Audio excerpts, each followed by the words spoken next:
Have you ever seen this picture before? If you have not seen this before, or even if you have seen this, many of you may not know the interesting yet mind-blowing meaning behind this image. Well, let me enlighten you the interesting meaning behind this fearful-looking picture. At first glance, this picture may look fearful, but it has very powerful and deep meaning hidden behind. This picture is called the Wheel of Life, or Cycle of Life. In Sanskrit, this is called Bhava Chakra, and in Tibetan, it is called Sipa Kolo. Wheel of Life is a visual teaching aid and meditation tool, symbolically representing samsara, or cyclic existence. It is found on the walls of Tibetan Buddhist temples and monasteries in the Indo-Tibetan region to help Buddhists understand the core Buddhist teachings. The image consists of 4 concentric circles held by Yama, the Lord of Death, with an image of the Buddha pointing to the moon, metaphorically representing the possibility for liberation from the suffering of reincarnation. Bhava Chakra, or Wheel of Life, consists of the words Bhava and Chakra. Bhava means being, worldly existence, becoming, birth, production, origin. In Buddhism, Bhava denotes the continuity of becoming, reincarnating, in one of the realms of existence. In the samsaric context of rebirth, life and the maturation arising therefrom. The word chakra derives from the Sanskrit word meaning wheel, as well as circle. It is said that the historical Buddha himself created the first depiction of the Bhava Chakra, and the story of how he gave the illustration to King Rudrayana appears in the anthology of Buddhist narratives called the Divyavadana. In the opening paragraphs of the work, describes the Buddha's instructions for creating the Bhava Chakra. The Bhava Chakra, or cycle of life, consists of 7 elements.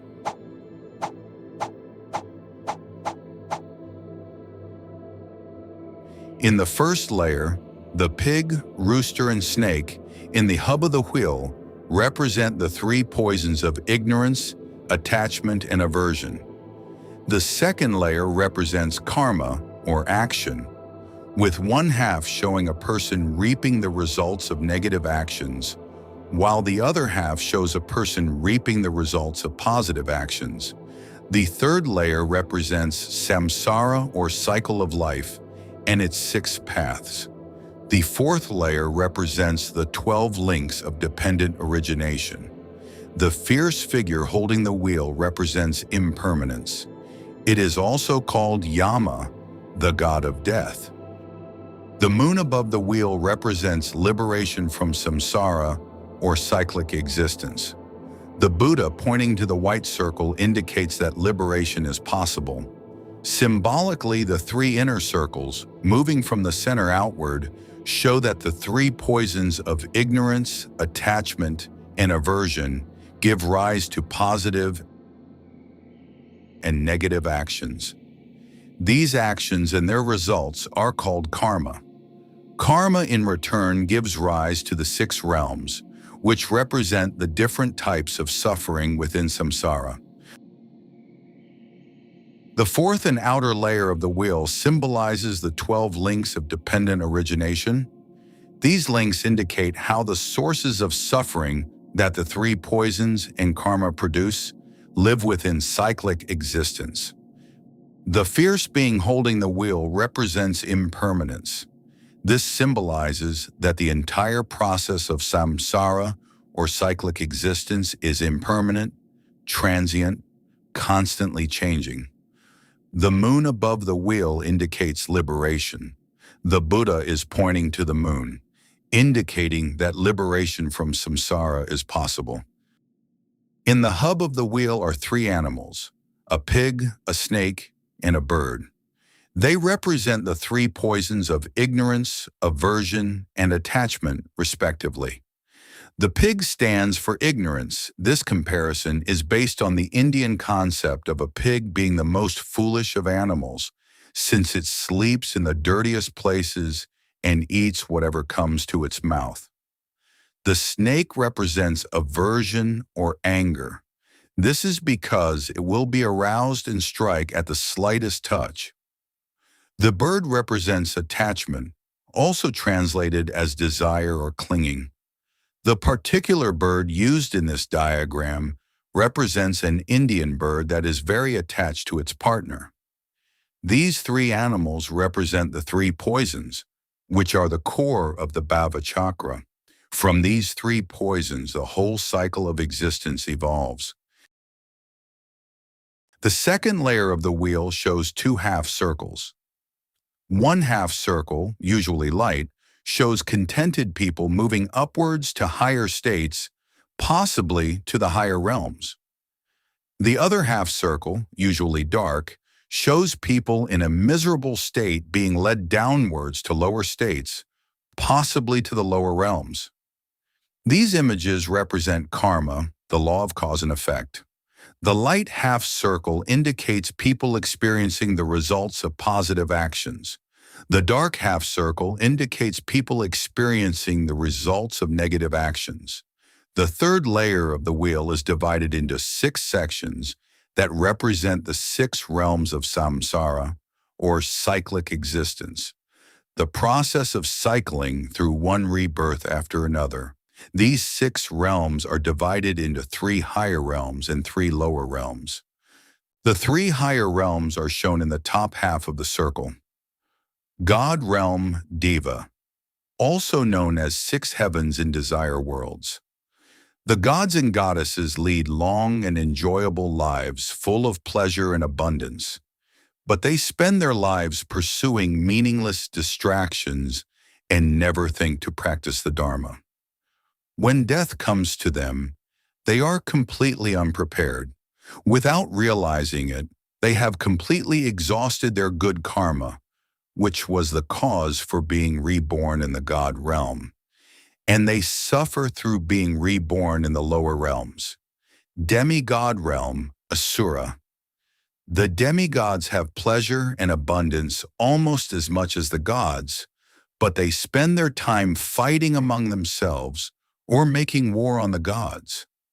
When they make war on the gods, they always lose, since the gods are much more powerful.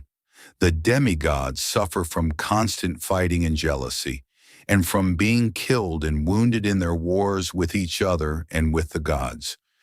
A human realm, Manusya. Humans suffer from hunger, thirst, heat, cold, separation from friends, being attacked by enemies, not getting what they want, and getting what they do not want. They also suffer from the general sufferings of birth, old age, sickness, and death. Yet the human realm is considered to be the most suitable realm for practicing the Dharma because humans are not completely distracted by pleasure, like the gods or demigods, or by pain and suffering, like the beings in the lower realms. The 3 lower realms are shown in the bottom half of the circle. Animal realm, Tiryagyoni. Wild animals suffer from being attacked and eaten by other animals. They generally lead lives of constant fear. Domestic animals suffer from being exploited by humans. For example, they are slaughtered for food, overworked, and so on. Hungry ghost realm, or Preta. Hungry ghosts suffer from extreme hunger and thirst.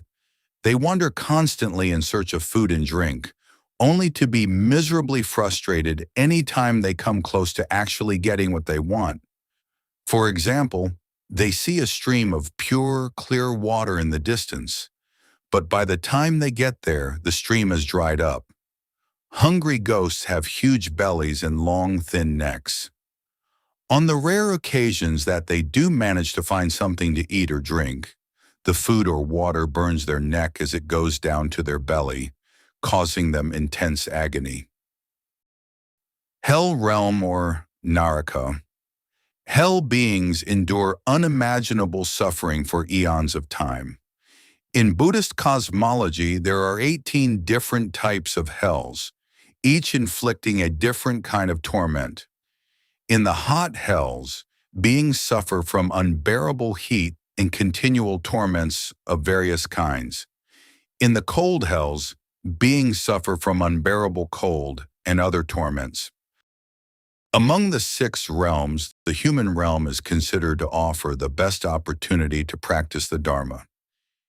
The outer rim of the wheel is divided into 12 sections that represent the 12 nidanas. As previously stated, the 3 inner layers of the wheel show that the 3 poisons lead to karma, which leads to the suffering of the 6 realms. The 12 links of the outer rim show how this happens, by presenting the process of cause and effect in detail. Those 12 links are: 1. Avidya, meaning lack of knowledge, a blind person, often walking, or a person peering out. 2. Samskara, meaning constructive volitional activity, a potter shaping a vessel. 3. Vijnana, meaning consciousness, a man or a monkey grasping a fruit. 4. Namarupa, meaning name and form, constituent elements of mental and physical existence. 5. Sadayatana, meaning 6 senses, eye, ear, nose, tongue, body, and mind, a dwelling with 6 windows. 6. Sparsha, meaning contact of objects with the senses, lovers consorting, kissing, or entwined. 7. Vedana, meaning feeling, an arrow to the eye. 8. Trishna, meaning craving or thirst, a drinker receiving drink. 9. Upadana, meaning grasping or attachment, a man or a monkey picking fruit. 10. Bhava, meaning coming to be, a couple engaged in intercourse, a standing, leaping, or reflective person. 11. Yati, meaning being born, woman giving birth. 12. Yaramarana, meaning old age and death. The wheel is being held by a fearsome figure who represents impermanence. This figure is often interpreted as Yama, the Lord of Death. Regardless of the figure depicted, the inner meaning remains the same, that the entire process of cyclic existence, samsara, is transient. Everything within this wheel is constantly changing. Above the wheel is an image of the moon. The moon represents liberation from the sufferings of samsara. The top right part of the drawing also shows an image of the Buddha pointing toward the moon. This represents the path to liberation. This is the basic understanding of the wheel of life. Hope you guys have received some understandings about this picture. Hopefully, we will catch up soon with some other interesting topics.